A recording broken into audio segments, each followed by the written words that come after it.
The Federalist No. 54. The next view which I shall take of the House of Representatives relates to the appointment of its members to the several states, which is to be determined by the same rule with that of direct taxes. It is not contended that the number of people in each state ought not to be the standard for regulating the proportion of those who are to represent the people of each state. The establishment of the same rule for the appointment of taxes will probably be as little contested, though the rule itself in this case is by no means founded on the same principle. In the former case, the rule is understood to refer to the personal rights of the people, with which it has a natural and universal connection. In the latter, it has reference to the proportion of wealth, of which it is in no case a precise measure, and in ordinary cases a very unfit one. But, notwithstanding the imperfection of the rule as applied to the relative wealth and contributions of the states, it is evidently the least objectionable among the practicable rules, and had too recently obtained the general sanction of America not to have found a ready preference with the convention. All this is admitted, it will perhaps be said, but does it follow from an admission of numbers for the measure of representation, or of slaves combined with free citizens as a ratio of taxation, that slaves ought to be included in the numerical rule of representation? Slaves are considered as property, not as persons. They ought therefore to be comprehended in estimates of taxation which are founded on property, and to be excluded from representation which is regulated by a census of persons. This is the objection, as I understand it, stated in its full force. I shall be equally candid in stating the reasoning which may be offered on the opposite side. We subscribe to the doctrine, might one of our Southern brethren observe, that representation relates more immediately to persons, and taxation more immediately to property, and we join in the application of this distinction to the case of our slaves. But we must deny the fact that slaves are considered merely as property and in no respect whatever as persons. The true state of the case is that they partake of both these qualities, being considered by our laws in some respects as persons and in other respects as property. In being compelled to labor not for himself but for a master, in being vendible by one master to another master, and in being subject at all times to be restrained in his liberty and chastised in his body by the capricious will of another, the slave may appear to be degraded from the human rank, and classed with those irrational animals which fall under the legal denomination of property. In being protected, on the other hand, in his life and in his limbs, against the violence of all others, even the master of his labor and his liberty, and in being punishable himself for all violence committed against others, the slave is no less evidently regarded by the law as a member of the society, not as a part of the irrational creation, as a moral person, not as a mere article of property. The federal Constitution therefore decides with great propriety on the case of our slaves when it views them in the mixed character of persons and of property. This is in fact their true character.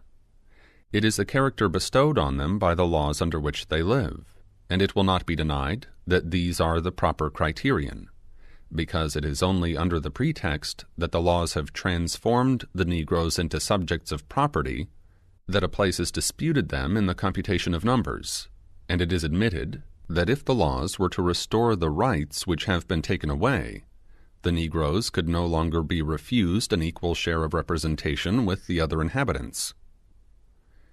This question may be placed in another light. It is agreed on all sides that numbers are the best scale of wealth and taxation, as they are the only proper scale of representation.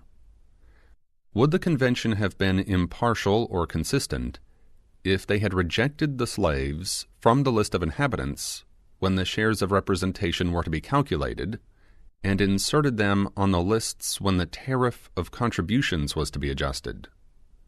Could it be reasonably expected that the Southern states would concur in a system which considered their slaves in some degree as men, when burdens were to be imposed, but refused to consider them in the same light when advantages were to be conferred? Might not some surprise also be expressed that those who reproach the Southern states with the barbarous policy of considering as property a part of their human brethren should themselves contend that the government to which all the states are to be parties ought to consider this unfortunate race more completely in the unnatural light of property than the very laws of which they complain? It may be replied perhaps that slaves are not included in the estimate of representatives in any of the states possessing them. They neither vote themselves nor increase the votes of their masters. Upon what principle, then, ought they to be taken into the federal estimate of representation? In rejecting them altogether, the Constitution would in this respect have followed the very laws which have been appealed to as the proper guide. This objection is repelled by a single observation.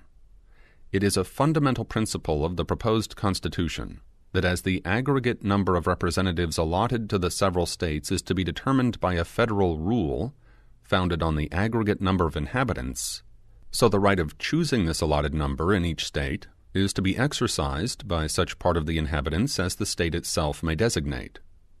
The qualifications on which the right of suffrage depend are not perhaps the same in any two states. In some of the states the difference is very material.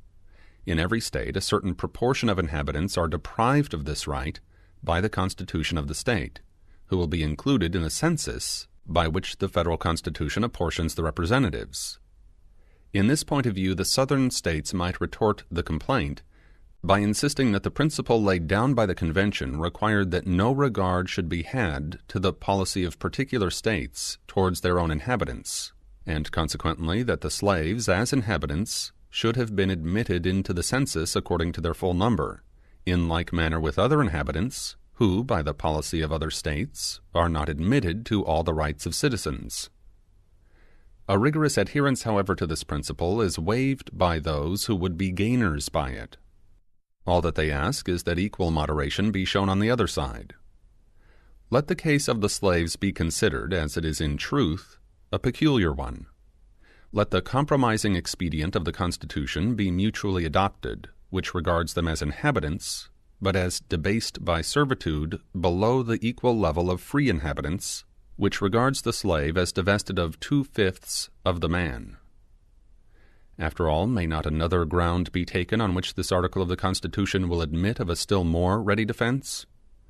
We have hitherto proceeded on the idea that representation related to persons only, and not at all to property. But is it a just idea? Government is instituted no less for protection of the property than of the persons of individuals. The one as well as the other, therefore, may be considered as represented by those who are charged with the government. Upon this principle it is that in several of the states, and particularly in the state of New York, one branch of the government is intended more especially to be the guardian of property, and is accordingly elected by that part of the society which is most interested in this object of government. In the federal Constitution, this policy does not prevail. The rights of property are committed into the same hands with the personal rights. Some attention ought, therefore, to be paid to property in the choice of those hands. For another reason, the votes allowed in the federal legislature to the people of each state ought to bear some proportion to the comparative wealth of the states. States have not, like individuals, an influence over each other arising from superior advantages of fortune.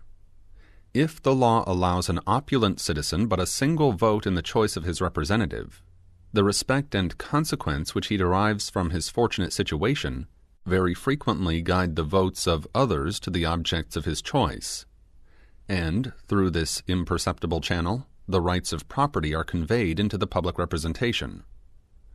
A state possesses no such influence over other states. It is not probable that the richest state in the Confederacy will ever influence the choice of a single representative in any other state.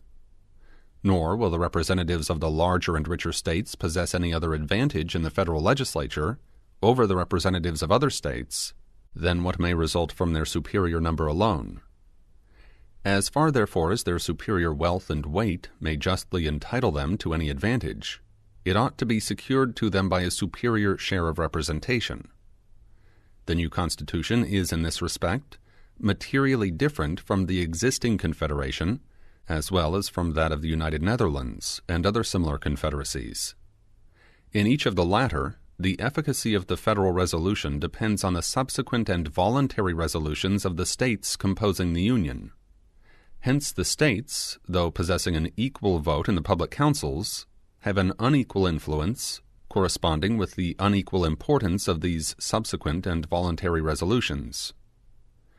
Under the proposed Constitution, the federal acts will take effect without the necessary intervention of the individual states. They will depend merely on the majority of votes in the federal legislature, and consequently each vote, whether proceeding from a larger or smaller state, or a state more or less wealthy or powerful, will have an equal weight and efficacy, in the same manner as the votes individually given in a state legislature by the representatives of unequal counties or other districts have each a precise equality of value and effect. Or, if there be any difference in the case, it proceeds from the difference in the personal character of the individual representative, rather than from any regard to the extent of the district from which he comes. Such is the reasoning which an advocate for the Southern interests might employ on this subject, and although it may appear to be a little strained in some points, yet on the whole, I must confess that it fully reconciles me to the scale of representation which the Convention have established. In one respect, the establishment of a common measure for representation and taxation will have a very salutary effect, as the accuracy of the census to be obtained by the Congress will necessarily depend in a considerable degree on the disposition, if not on the cooperation, of the states. It is of great importance that the states should feel as little bias as possible to swell or to reduce the amount of their numbers. Were their share of representation alone to be governed by this rule, they would have an interest in exaggerating their inhabitants. Were the rule to decide their share of taxation alone, a contrary temptation would prevail. By extending the rule to both objects, the states will have opposite interests, which will control and balance each other and produce the requisite impartiality. Publius.